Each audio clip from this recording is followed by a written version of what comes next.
여러분, 오늘은 갈등 그 갈림길에서라는 제목으로 함께 말씀을 나누고자 합니다.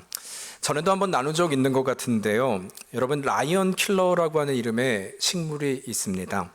여기서 라이언이라고 하는 이 단어는 우리가 아는 그 사자라는 단어가 맞고요. 왜 이름이 라이언 킬러냐면 이 식물에는 아주 작은 가시가 하나 있는데 여기에 찔리면 동물의 왕인 사자도 곧 죽게 된다 하여 붙여진 이름이라는 것입니다. 그래서 실제로 어떻게 이런 일이 일어나는 것인가 그 과정을 보면 비록 이 가시는 너무나 작지만 만일 사자가 이 가시에 찔리게 되면요, 통증 때문에 이 사자가 날뛰게 되는데 문제는 이 통증으로 인해서 움직이면 움직일수록 이 가시는 점점 몸속으로 깊이 파고 들어간다는 거예요. 또한 게다가 만일 이 사자가 그것을 해결하기 위해서 가시를 빼내려고 혓바닥으로 그 찔린 부위를 핥게 되면 그 가시가 이제는 사자의 혓바닥을 뚫고 더 깊숙이 들어가 결국 그 가시 때문에 사자가 죽게 되더라는 것입니다. 겉으로 보았을 때 전혀 위협적이지 않던 것이 결국에는 목숨을 빼앗아가는 결과까지 초래할 수 있음을 말하고 있는 것이죠. 여러분, 그런데 제가 이 말씀을 드리는 이유가 있다면 오늘 우리가 읽은 이 본문에 보면요, 이 라이언 킬러가 사자에게만 해당되는 것이 아니라 하나님의 공동체에도 존재하기 때문인 것입니다. 공동체를 위협할 수 있는 영적 라이언 킬러가 있다라는 거예요. 그리고 그 본질이 무엇이냐, 이 정체가 무엇이냐 한다면 그것이 바로 갈등이다라는 것입니다. 이 갈등이 공동체를 서서히 죽게 할 수 있고 치명적인 결과를 만들어낼 수 있음을 보게 된다는 거예요. 여러분, 사실 하나님께서요, 이 땅을 창조하시면서 처음 이렇게 허락하신 공동체는 아담과 하와를 통한 가정이라고 하는 공동체였습니다. 그런데 이 모습이 얼마나 아름다웠든지 하나님은 이 가정을 지으시고 보시니 좋았더라 말씀하셨잖아요. 공동체는 이래야 한다는 거예요. 그 안에는 행복과 기쁨이 있고 또 공동체를 통해 지친 우리의 심령이 회복되도록 하는 것, 이것이 바로 하나님이 공동체를 만드신 이유라는 것이죠. 그런데 문제는 무엇이냐면 이 공동체 안에 갈등이라고 하는 영적인 라이언 킬러가 자리를 잡을 때, 또한 이 문제가 해결되지 않을 때 공동체는 이 시작은 아주 작은 가시처럼 보일 수 있는데 오히려 공동체는 점점 더 죽어가더라는 것입니다. 그 결과는 너무도 치명적이라는 것에 있다는 거예요. 여러분, 그래서 사실 실제로 우리가 살아가는 이 땅에서도 보면은요, 말씀드린 대로 공동체 시작의 가정이라고 했잖아요. 그 안에 갈등을 보면 어떻습니까? 시작은 너무나 미미하지만 그 파괴력은 가정을 파괴할 정도로 굉장히 심각한 것을 저희는 두 눈으로 목격하고 있습니다. 아니면 직장이나 심지어 교회의 공동체도 어떻습니까? 결코 이 갈등을 무시할 수 없는 거예요. 여러분, 따라서 사실 결론은 너무나 분명합니다. 우리가 아는 것처럼 이러한 관계, 이 갈등의 문제가 발생하면 어떻게 해야 되는 것이에요? 빨리 해결해야 됩니다. 오래 끌면 안 됩니다. 이로 인해 공동체가 점점 죽어가기 때문인 것이죠. 여러분, 그러나 사실 그럼에도 불구하고 실제로 이 사실을 우리가 모르는 사람이 있습니까? 또 갈등을 좋아하는 사람은 없잖아요. 해결되고 싶은 것이 우리의 사실은 간절한 바람이지 않습니까? 그런데 문제는 무엇이냐면 이 갈등의 문제가 쉽게 해결되면 좋을 것 같은데, 그토록 제거되면 좋을 것 같은데 그것이 쉽지 않더라는 거예요. 여러분, 실제로 어느 교회에 설문조사를 해봤대요. 그래서 이런 질문을 했답니다. 이제껏 우리 교회에서 신앙생활 하시면서 상처를 한 번이라도 받아보신 분 한번 손 들어보세요 라는 질문을 했대요. 그랬더니 거의 대부분, 아니 모든 사람들이 다 손을 들더랍니다. 그러자 이번에는 반대로 다른 질문을 했대요. 그렇다면 이번에는 내가 누군가에게 상처를 줘봤던 경험이 있는 사람 한번 손 들어보세요 라는 질문을 했대요. 여러분, 놀랍게도요, 놀라운 것은요, 이때는 아무도 손을 들지 않았대요. 여러분, 교회는 어떤 곳이에요? 상처를 받은 사람은 있는데 상처를 준 사람은 없는 곳이에요. 유령의 도시죠. 여러분, 분명한 곳은 이 갈등이라는 것이 해결이 되려면 가해자가 있고 피해자가 있어야 되는데, 그런데 여기에는 가해자는 없는데 피해자들만 존재하더라는 것입니다. 마치 여러분, 부부싸움도 한번 생각해 보세요. 부부가 왜 싸움을 하게 되나요? 이 경우에도 사실은 피해자들만 있기 때문이에요. 아니, 당신이 이렇게 했으니까 내가 그런 것이지, 그럼 상대편에서 뭐라 그래요? 당신이 그렇게 말을 하니까 내가 그렇게 반응하는 것이지, 피해자만 존재합니다. 네, 저희 집 상황입니다. 네. 그런데 이 상황을요, 각자의 얘기를 들어보면요, 다 맞아요. 다 맞아요. 네. 그러니까 싸움이 되는 거예요. 가해자와 피해자가 있으면 싸움이 안 되는데 다 피해자들만 존재하기 때문에 갈등이 시작되고 끊이지 않는 것이죠. 여러분, 그렇다면 이런 갈등의 시작, 피해자만 있는 공동체 어떻게 해야 되는 것일까요? 이제 어떻게 해야 되는 것일까요? 여러분, 그런데요, 오늘 저희가 읽은 말씀에 보면 지금 그런 일이 발생하고 있는 것입니다. 먼저 지금 상황을 보면 1절인데요.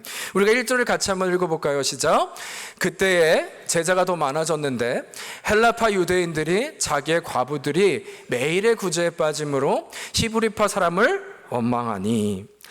여러분, 먼저 이 말씀의 1절의 시작을 보면 그때라는 단어로 시작하는 것을 볼 수 있어요. 그런데 여기서 그때란 사실 우리가 지금까지 보았던 앞에 있었던 모든 사건들을 다 포괄하고 있는 내용입니다. 어떤 일이 있었습니까? 교회 아나니아와 삽비라 사건이 있었습니다. 그로 인해 하나님은 교회를 정결케 하는 사건이 있었어요. 아니면 또한 사도들의 손을 통하여 기적과 표적이 많이 일어나 믿는 사람들이 다 주께로 나아왔다라고 하는 부흥의 경험도 있었습니다. 또 저희가 6장 1절을 보지만 한 절 위인 5장 마지막 절 42절을 보면은요, 이렇게도 이야기를 해요. 함께 읽을까요? 시작. 그들이 날마다 성전에 있든지 집에 있든지 예수는 그리스도라 하고 가르치기와 전도하기를 그치지 아니하니라. 여러분, 그러니까 지금 상황은 그때는 어느 때보다 교회가 충만했을 뿐만 아니라 이들이 복음을 가르치고 전하고 힘썼을 때임을 말하고 있는 것입니다. 여러분, 게다가 조금 전에 보았던 1절도 다시 한번 말씀드리면 지금 이때는 제자가 더 많아졌다라고 말을 하고 있는 거예요. 가장 부흥이 점점 더 일어나고 있는 가장 좋은 완전한 상태임을 얘기하고 있는 것이죠. 그런데 문제는 무엇이냐면 이렇게 모든 것이 완벽해 보이는 상황인데도 불구하고 이 상황과는 전혀 어울리지 않고 지금 이들로서는 상상하지도 못할 헬라파 유대인들과 히브리파 유대인 사이에 갈등이 발생했다는 것입니다. 여러분, 무엇을 얘기하는 것일까요? 여러분, 저는 이 상황을 보면서 우리가 좀 두 가지를 발견했으면 좋겠는데요. 첫 번째는 무엇이냐면 여러분, 이 갈등의 모든 원인은 바로 우리의 죄의 뿌리, 그 죄의 가시에 근거하기 때문에 그 누구도 예외 없이 이 갈등에서 자유할 수 있는 사람은 없다라는 것입니다. 결코 이 갈등에서 자유할 수 있는 사람은 없다. 왜냐하면 죄의 뿌리이기 때문이라는 거예요. 무슨 말을 하는 거냐면 지금 바로 이 상황을 말씀드리는 것이죠. 우리가 아무리 성령의 역사를 맛보고 표적과 기사를 행한다 할지라도, 또 복음을 전하고 가르친다 할지라도 우리 안에 있는 이 죄가 해결되지 않는 이상 이 땅 가운데 살면서 이 갈등에서 자유할 수 있는 사람은 아무도 없다라는 것입니다. 바로 이들의 모습을 보여주는 거예요. 그래서 여러분 가운데 갈등이 있습니까? 자연스러운 거예요. 자연스러운 거예요. 막 안심이 되시죠? 아, 내가 정상이구나. 괜찮구나. 여러분, 그래서 실제로 이 주님을 따랐던 제자를 한번 기억해 보세요. 지난 3년간 주님을 따라다녔었는데 주님 옆에서 1등 제자가 되고 싶은 그 여러분 죄성이잖아요. 내가 교만함, 욕심이요. 그래서 내가 자의정, 우의정이 되고자 하는 저들보다 높고자 하는 이 죄의 뿌리가 있을 때 그 죄의 틈이 생기니까 그 가운데 제자들 가운데 소동이 일고 갈등이 생기지 않았습니까? 아니면 후에도 예수님께서 베드로를 부르신 이후에 말씀하세요. 너는 앞으로 어떻게 될 것이다. 넌 이런 제자가 될 것이다. 사도가 될 것이다. 말씀하시니까 그러면 베드로가 이것을 듣고 아, 그렇구나 그러면 되는데 예수님께 질문을 합니다. 마음에 시기와 질투가 있어서 주님, 저는 알겠는데 그러면 주님의 사랑하는 제자 저 요한은 어떻게 돼요? 이런 뭘 말하는 거예요? 그 가운데 시기와 질투가 있으니까 이때 예수님이 잘못 대답하시면 마음에 섭섭함이 생기는 겁니다. 서운함이 생기는 것입니다. 이런 것이죠. 여러분, 아니면 가족 관계는 어떨까요? 대표적으로 창세기에 보면 야곱과 에서가 등장을 합니다. 그러나 이들 가운데 욕심이라고 하는 죄가 있었어요. 장자권에 대한 집착이 있었습니다. 그때 형제 간에 어떤 문제를 만들었습니까? 여러분, 무엇을 말하는 거예요? 이 모든 것의 죄의 영역이요. 결국 내 욕심이나 이 시기나 질투요, 또 이기심이라고 하는 죄의 뿌리가 우리 안에 있는 이상 갈등에서 자유할 수 있는 사람은 아무도 없더라는 것입니다. 여러분, 따라서 우리 스스로도 한번 봐야 된다는 거예요. 이것을 말하고자 하는 건 그래서 우리는 어쩔 수 없구나를 말하는 것이 아니라 누가 이 죄의 문에서 이 문제에서 자유할 수 있겠는가. 결국 이 어둠의 권세 앞에서 우리의 힘으로 이 갈등을 해결할 수 있는 존재는 아무도 없음을 봐야 한다는 것입니다. 이것을 우리는 반드시 기억해야 한다는 거예요. 여러분, 그런가 하면 두 번째로 또 한 가지 우리가 봐야 할 것은 1절, 조금 전 1절이요. 지금 보고 있죠. 그때의 제자가 더 많아졌다고 하지만 여러분 7절도 보면은요, 어떻게 얘기하냐면 하나님의 말씀이 점점 왕성하여 제자의 수가 더 심히 많아졌다라고 말을 합니다. 실제로 신학자들에 의하면 추측컨대 그 당시 이 예루살렘에 모였던 성도의 수가 적어도 10,000명은 넘었을 거다라고 생각을 해요. 여러분은 웬만해서 놀라지 않아요. 여러분, 남의 얘기죠. 남의 교회 얘기죠. 그렇죠? 10,000명. 여러분, 지금도 10,000명 하면 어마어마한 숫자지만 그 당시의 인구 비례로 보았을 때 10,000명이라고 하는 숫자는요, 이거는 거의 센세이션입니다. 불가능한 숫자입니다. 완전한 부흥이 일어난 것을 말하는 거예요. 여러분, 그러나 우리가 한번 생각해 보면요, 갑자기 교회의 숫자가 많아졌다고 생각했을 때 그럼 원래 이 교회를 지켰던 사람들, 이들에게 이 숫자가 마냥 늘어나는 것이 좋았을까요? 이것이 좋은 일이었을까요? 여러분, 우리가 부흥을 꿈꾼다고 하지만 굉장히 역설적인 것은 오늘 말씀도 보면 오히려 부흥이 일어나니까요, 문제가 발생을 하더라는 거예요. 사실 여기서 말하는 접대라고 하는 것은 음식을 대접하는 것인데 그럼 좋은 거잖아요. 섬기는 거니까 좋은 일이지 않습니까? 그런데 전에는 숫자가 많지 않다 보니까 서로 물건을 통용하고 음식을 가져오는 것으로 다 해결할 수 있었는데 이제는 10,000명이나 되는 사람들이 오니까 사역을 시작하게 되고 오히려 문제가 발생하기 시작하더라는 거예요. 말씀대로 여러분, 분명히 나누는 것은 좋은 일이 맞고 또 받는 사람 입장은 또 어떤 것이 맞습니까? 원래 없던 것이 나에게 생긴 것이라면 감사해야 되는 거잖아요. 여러분, 그런데 교회가 그렇던가요? 어떤 일이 발생하던가요? 현실은 어떻던가요? 조금 전에 말씀드린 대로 그 죄성이라고 하는 거예요. 오히려 사람들은 이렇게 반응합니다. 왜 저 사람에게 준 옷은 내 옷보다 더 좋아? 나는 왜 이런 허름한 옷을 준 거야? 왜 나에게 준 음식은 저 사람보다 더 적어? 이 형평성이 문제가 되는 거 아니야? 편애 아니야? 교회는 이래서는 안 되는 거 아니야? 라고 하는 문제 섞인 말들이 점점 더 많아지더라는 것입니다. 오히려 원망과 문제가 발생하기 시작하는 거예요. 그리고 그것이 바로 지금의 상황이라는 것입니다. 오히려 사역에 각자의 욕심과 이기심과 죄가 들어가기 시작하니까 교회가 휘청거리기 시작하더라는 거예요. 어쩌면 그런 의미로 차라리 시작하지 않았던 것이 훨씬 낫지 않았을까라는 생각이 들 정도로 지금 문제가 발생하고 있는 것입니다. 여러분, 그래서요, 이 시간 우리가 좀 다시 깨어서 생각해 볼 것이 있다면 그런 의미에서 여러분, 먼저 우리가 좀 아멘으로 받았으면 좋겠는데요. 여러분, 정말 주님이 이루시는 부흥을 소원하십니까? 하나님이 우리 가운데 정말 우리의 생각이 아니라 하나님의 생각과 뜻이 이루어지는 부흥을 소원하십니까? 아멘. 네, 아멘. 감사합니다. 여러분, 그렇다면요, 정말 이것을 우리가 아멘으로 답한다면 우리는 이 자리에 있는 것이 아니라 더 열심히 기도의 자리로 나아가야 합니다. 왜냐하면 사단은 반드시 이 죄의 뿌리를 놓치지 않기 때문이에요. 그 틈을 놓치지 않기 때문이에요. 이런 상황은 언제든지 벌어질 수 있기 때문인 것입니다. 그러나 여러분, 우리가 정말 하나님이 이루시는 부흥을 꿈꾼다면 우리의 자리는 그 자리에 있는 것이 아니라 이제는 깨어나, 이 자리에서 깨어나. 우리 느헤미야 때 함께 나눴잖아요. 내 앞에 있는 성벽이요, 이것이 무너지면 다 무너진다. 나에게 할당된 성벽이 무너지면 다 무너진다. 이것을 깨달아 이제는 그 앞에서 기도의 자리로 틈을 주지 않고 나아가는 여러분과 제가 되기를 주의 이름으로 축복합니다. 그때 하나님의 교회는 더 완전한 부흥의 역사로 일어날 수 있는 것입니다. 여러분, 그래서 이런 관점으로 지금도 보면요, 이렇게 충만했던 공동체의 헬라파 유대인들과 히브리파 유대인 사이에 갈등이 발생하는데요, 말씀드린 대로 둘 다 피해자라고 생각하는 거예요. 왜 사실 이런 일이 발생했냐 하면 문제는 음식의 문제였는데요, 특히 이 과부라고 하는 그 시대적인 배경을 알아야 합니다. 여러분, 이 당시에 과부라고 하는 것은요, 사회적인 활동이 불가능한 사람들이에요. 금지됐던 사람들입니다. 그러니까 이들이 사실 생활이 유지되기 위해서는 본인은 돈을 벌지 못하니까 자녀들이 벌어주는 돈으로 생활을 했어야 됐거든요. 그러다 보니까 생활이 어때요? 항상 절박한 것이죠. 쉽지 않았던 것이죠. 따라서 교회는 이들을 구제하기 위해서 이 사역을 시작하게 된 것입니다. 여러분, 그런데 문제는 무엇이냐면, 먼저 여기서 말하는 이 헬라파 유대인들이라는 어떤 사람들이냐면요, 우리는 좀 이해할 수 있어요. 우리처럼 이민자들이에요. 그러니까 이 예루살렘에서 계속 살았던 사람들이 아니라 이민을 갔다가 다른 지역에 살다가 이제 그리스도인들이 되어 예루살렘에 정착한 사람들을 의미합니다. 반면에 히브리파 유대인은 누구냐면 토종이에요. 그냥 그곳에 원래 살았던 사람들인 거예요. 그런데 이것이 단지 지역만을 얘기하는 것이 아니라 여러분, 이 헬라파 사람 유대인들은요, 실제로 그것을 벗어나 지냈기 때문에 주로 사용하는 언어가 헬라 언어였어요. 헬라 언어. 반면에 히브리파 사람들은 여러분, 그 패션 오브 크라이스트라는 영어를 보셨습니까? 그때 사용한 언어는요, 헬라 언어가 아니고 아람어 였다는 거예요. 여러분, 이것이 의미하는 것은 언어는 문화를 대변하잖아요. 여러분, 우리도 같은 모습이지만 영어가 편한 사람이 있고 한국말이 편한 사람이 있을 때 문화가 다르다기보다 좀 구분되는 부분이 있지 않습니까? 문화를 대변하고 있다는 거예요.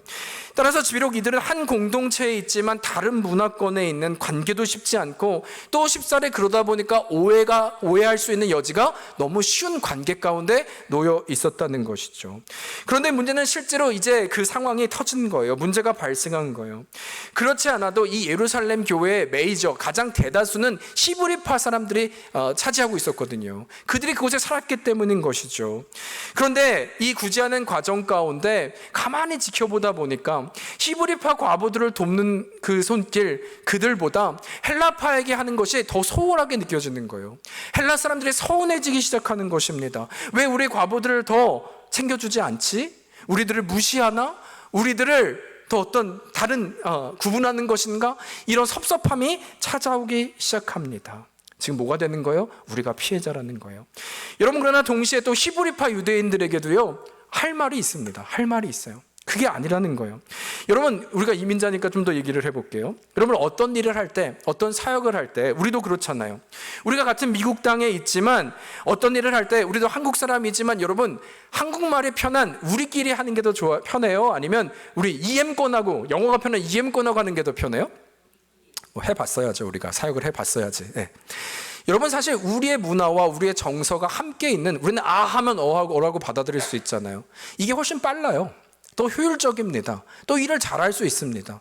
히브리파 사람들은 이렇게 말할 수도 있어요. 아니, 그런 의도가 아니야. 그냥 우리가 이 일을 잘 진행하려고 하다 보니까 나에게 편한 사람들, 언어가 편한 사람들, 내가 영어가 안 돼서 그래.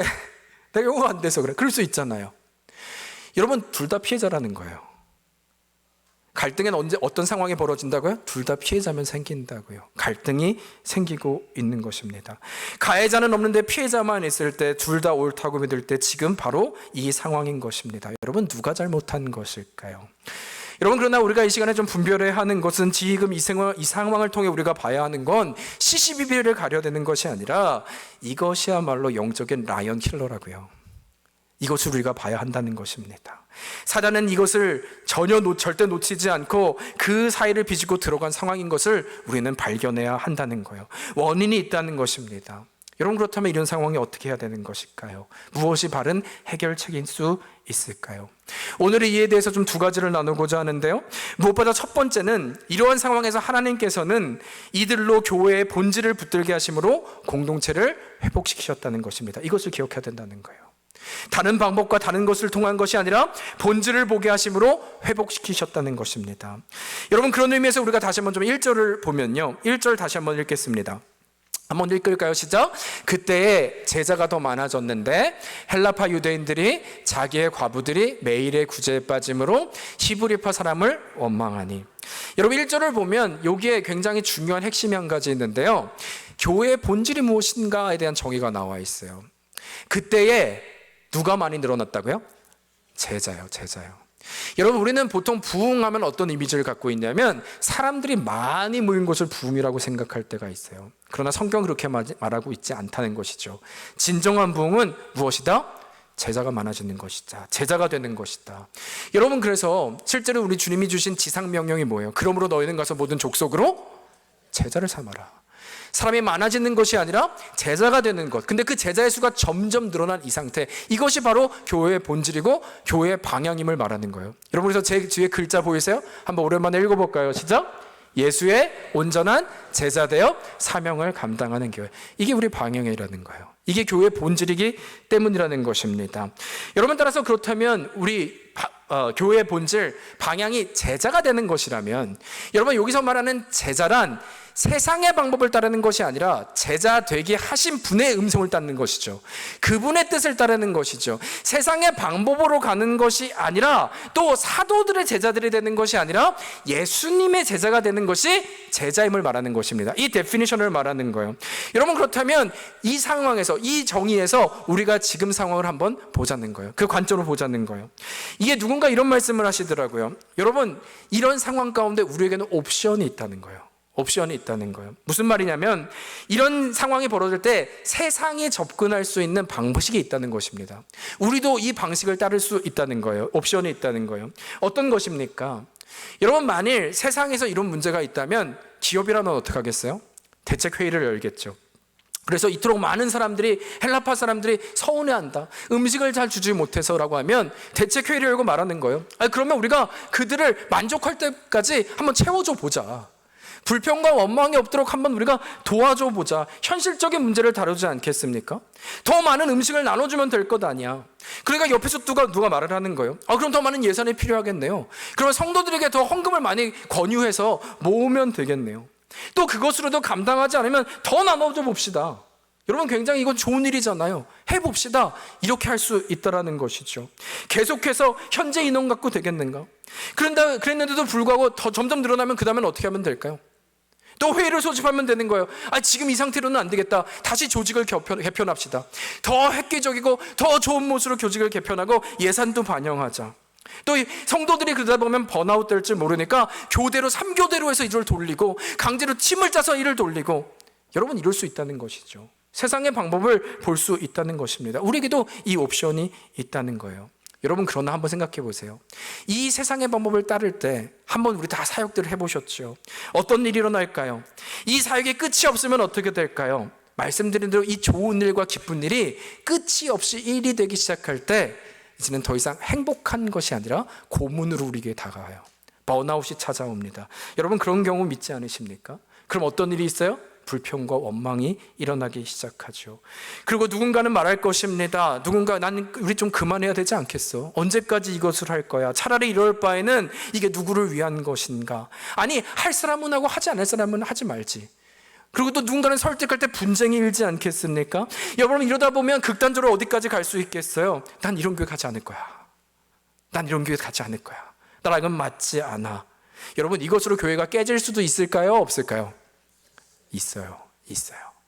여러분, 이것을 우리가 사실은 현실로 경험하고 있지 않습니까? 그러나 뭘 분별해야 된다고요? 이것이 바로 영적인 라이언 킬러라고요. 무엇으로부터 시작된 것입니까? 이 세상의 방법의 결과요. 여러분, 그렇다면 교회란 무엇인가? 우리가 한 가지 기억할 것은 성경은 그렇게 말하고 있지 않다는 거예요. 성경은 그렇게 말하고 있지 않다는 거예요. 그 세상적이고 인간적인 방법으로 결코 하나님의 나라, 그 회복의 나라, 제자됨은 이루어지지 않다고 말을 하는 것입니다. 그럼 무엇일까요? 하나님의 방법은 무엇일까요? 이에 우리가 2절을 한번 읽겠습니다. 2절 같이 우리 한번 나눌까요? 함께 읽겠습니다. 시작. 12사도가 모든 제자를 불러 이르되 우리가 하나님의 말씀을 제쳐놓고 접대를 삼는 것이 마땅하지 아니하니.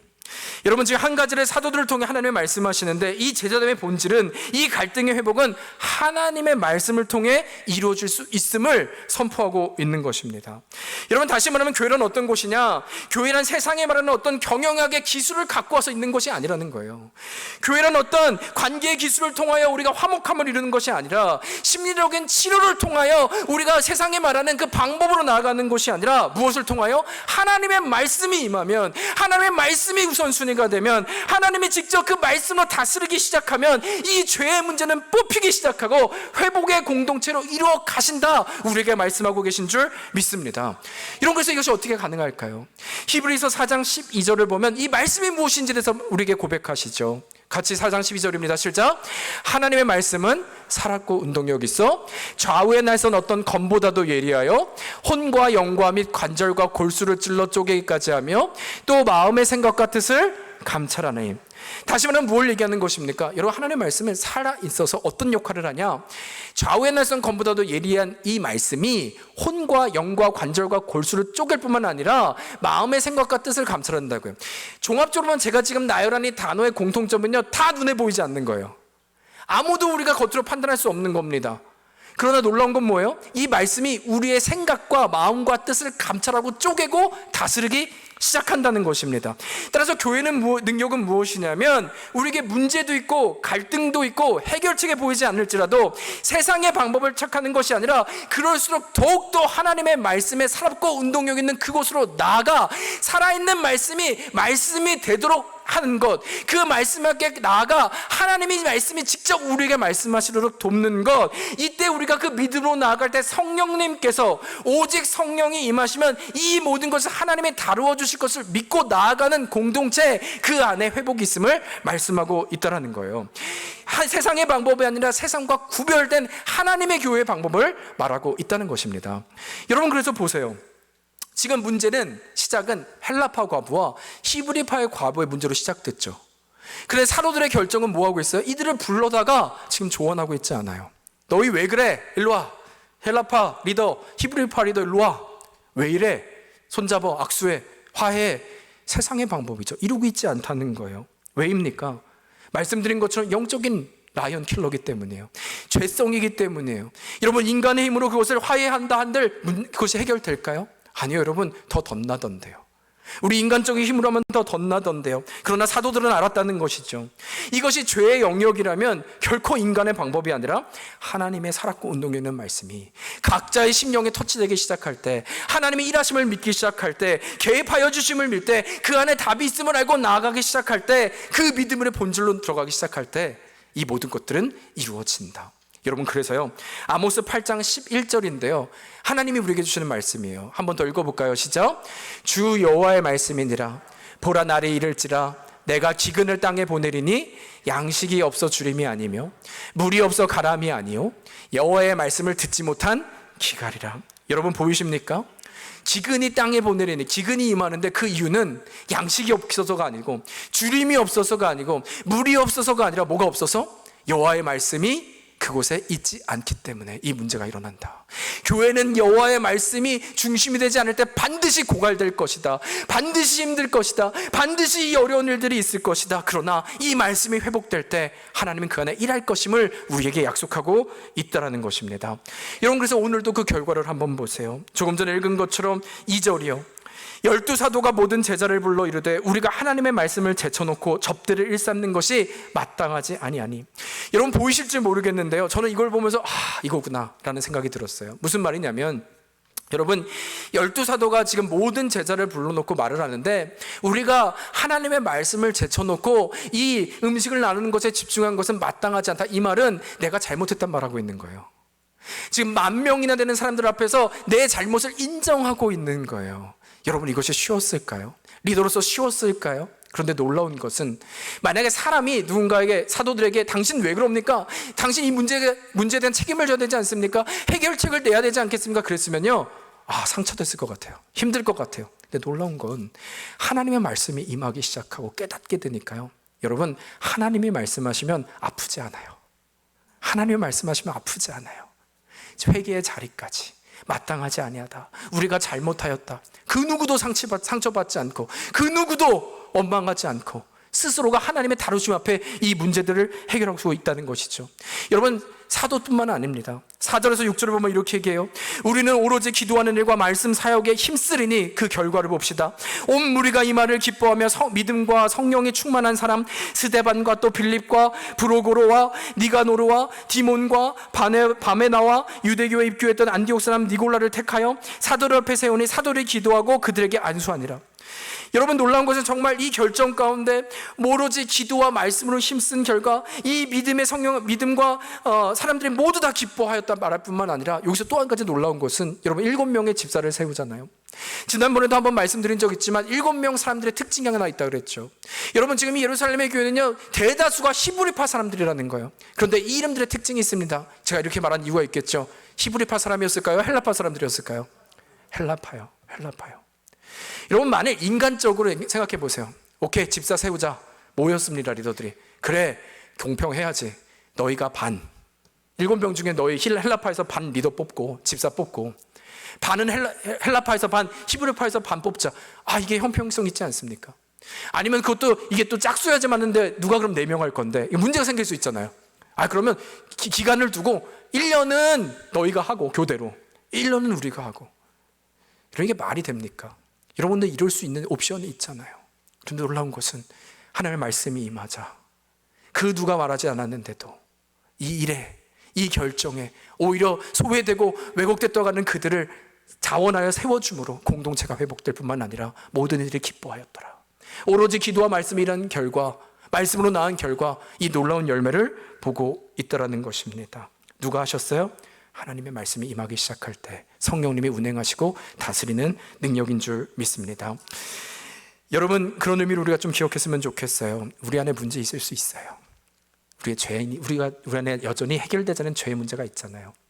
그것이 여러분의 가정일 수도 있고요, 여러분의 직장일 수도 있고요, 아니면 우리의 공동체일 수도 있습니다. 여러분, 그럴 수 있다는 거예요. 그 연약함이 우리 안에 있다는 것입니다. 그러나 우리가 그 자체에 묵상할 것은 아니지만 이때 어디를 가야 되느냐, 무엇을 향해 가야 하느냐, 이것을 우리가 기억해야 됩니다. 왜냐하면 우리는 세상이 아니라 하나님의 이름으로 세워진 교회이기 때문입니다. 그렇다면 우리는 세상의 방법이 아니라 하나님의 말씀으로, 오직 기도와 말씀으로 나아가는 것, 그래서 우리는 나의 편이 되어줄 사람을 찾는 것이 아니라 말씀이 내 안에 운행할 수 있도록 그 자리에 나아가는 것이 바로 여러분과 저의 자리인 줄 믿습니다. 여러분, 저는 믿습니다. 우리가 그 결정으로 나아가 하나님께 아뢰고 구할 때 하나님은 반드시 우리 가운데 임하여 주셔서 성령이 역사하실 뿐만 아니라 하나님의 온전한 이 갈등의 회복을 하나님의 방법으로 이루어 주실 줄 믿습니다. 그때 우리는 고백할 수 있는 것이죠. 하나님이 또 하셨군요. 하나님 정말 그것이 맞군요. 이것은 믿음 있는 사람들만이 할 수 있는 고백입니다. 여러분, 우리가 분별합시다. 영적인 킬러가 있습니다. 라이언 킬러가 있습니다. 이때 우리는 하나님의 자녀, 하나님의 성전 되었기에 세상이 아니라 하나님의 이름으로 나아가는 것입니다. 그 승리를 누리는 여러분과 제가 되기를 주 이름으로 축복합니다. 여러분, 그러면서 이제 말씀을 좀 마치려고 하는데요, 그럼에도 우리가 좀 한 가지를 기억했으면 좋겠어요. 그것은 조금 전에 말씀드린 우리는 오로지 기도하는 일에 말씀 사역에 힘쓰느라, 이것에 대해서 우리가 좀 오해하지 않았으면 좋겠기 때문이에요. 무슨 말이냐면요, 여러분, 여기서 말하는 오로지, 그래서 우리는 기도와 말씀 사역에 힘썼다는 것은, 그래서 이제부터 나는 다 이 세상을 팽개치고 산으로 올라가 기도와 말씀만 볼 거야, 이 말을 하는 것이 아니기 때문이에요. 내가 기도하니까, 나는 통독하니까 나는 할 것을 다 했지, 이 말을 하는 것이 아니라는 것입니다. 여러분, 만약 그 말이었다면요, 굉장히 오늘 본문 이후에 사도행전 이 초대교회는 왜곡되고 모순이 많아요. 왜냐하면 이 구제사역을 멈추지 않았기 때문이죠.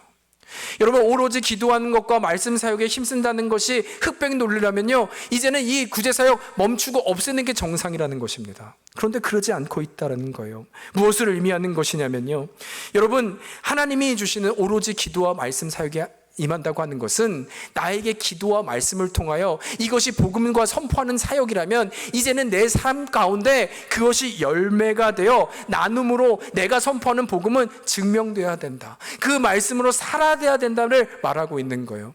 왜 이것이 가능한지 아십니까? 여러분, 이들이 지금 전하고 있는 이 구제사역이요, 음식을 먹이는 일이요, 이들은 그냥 무슨 예배를 마쳤으니까 배고프겠지 그래서 주고 있는 음식을 주고 있는 것이 아니에요.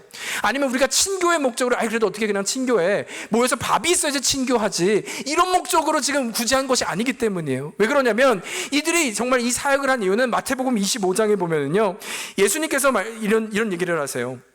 25장 40절인데요 이것을 믿었기 때문에 이들은 이 사역을 했다는 것이죠. 한번 읽어볼까요? 우리도 이 마음으로 사역해야 되지 않겠습니까? 함께 읽겠습니다. 시작. 임금이 대답하여 이르시되 내가 진실로 너에게 이르노니 너희가 여기 내 형제 중에 지극히 작은 자 하나에게 한 것이 곧 내게 한 것이라. 여러분, 보이십니까? 예수님의 말씀이요, 이들은 어떤 마음으로 섬겼냐면 이 작은 자, 이 과부들, 이 연약한 자, 이 절박한 자를 섬기는 것이, 누구를 섬기는 것이라고요? 예수님을 섬기는 것이라고요. 그 신앙의 고백으로 섬기는 거라고요. 다시 말하면 오로지 기도와 말씀에 내가 힘썼다고 말하는 것은 그래서 나는 세상과 구별되어 나 혼자 그것을 할 걸 말하는 것이 아니라 지금 이 신앙의 고백, 복음의 증명으로 이것을 섬기는 것이 내가 믿는 말씀이 이루어지는 것임을 믿기에 살아내고 있는 그 고백을 보여주고 있는 것이라고요. 다시 말하면 말씀을 내가 안다고 하지만 살아내지 않는다면 이것은 거짓말이라는 거예요. 믿는다고 하는 것은 믿는 대로 살아내는 것을 말하는 것이잖아요. 여러분, 그런 의미에서 그리스도인은 누구입니까?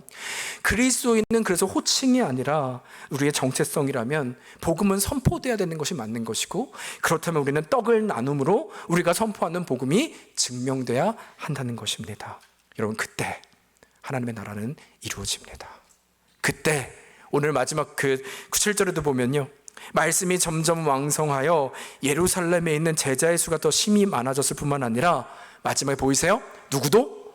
허다한 제사장이요. 여러분, 제사장은요 변할 수 없는 마지노선이에요. 근데 하나님의 말씀으로 이들이 살고 그것을 전하기 시작할 때 허다한 제사장의 무리도 주께 돌아왔다 말을 하고 있는 것입니다. 무엇을 통해서요? 오직 기도와 말씀으로 나아갈 때. 여러분, 교회는 이런 것입니다. 우리는 세상의 방법을 쫓지 않습니다. 그러나 하나님의 말씀이 전부가 될 때, 또 이를 위해서 우리가 살아나기 시작할 때 우리는 이전에 보지 못했던 이 사도행전의 역사를, 지금도 일하시는 그 성령의 역사를 경험하고 고백하게 될 줄로 믿습니다. 여러분, 그래서 그냥 저 혼자 어제 생각했는데요, 이것이 가능할지는 모르겠는데 우리 예배 마치고 식사하시잖아요. 여러분, 한번 이 예수님의 마음을 우리도 실천해 보면 어떨까? 가능할지는 모르겠어요. 그러나 말씀이 기억되신 분이라면, 섬기는 것이 우리 주님을 섬기는 것처럼 하는 거라고? 이것을 우리가 믿는다면 혹시 오늘만큼은 여러분 밥그릇 가져오지 마시고, 제일 먼저 떠오지 마시고, 그냥 옆 사람에게, 같이 가져오더라도 옆 사람에게 한번 이렇게 드려보는 건 어떨까요? 왜냐하면 예수님을 여러분 우리 섬겨봤어야죠. 근데 우리 공동체 안에서도 한번 그걸 이뤄보면 어떨까요? 가져오는데 옆 사람을 위해서. 이미 가져왔어요? 먹지 못하게 하세요. 바꾸자. 나도 한번 섬겨보자. 여러분, 이 은혜가 있기를 바랍니다. 네. 하나님께서 그때 세상이 아니라, 세상은 이해하지 못하죠. 왜 밥그릇을 바꿔 먹어? 그러나 하나님의 공동체에게 이 작은 곳에서 실천하기 시작할 때 하나님의 나라가 이루어질 줄 믿습니다. 그 고백 위에서는 우리 사랑하는 베델 성도님들 되기를 주의 이름으로 축원합니다. 여러분, 그런 마음으로 같이 찬양할까요?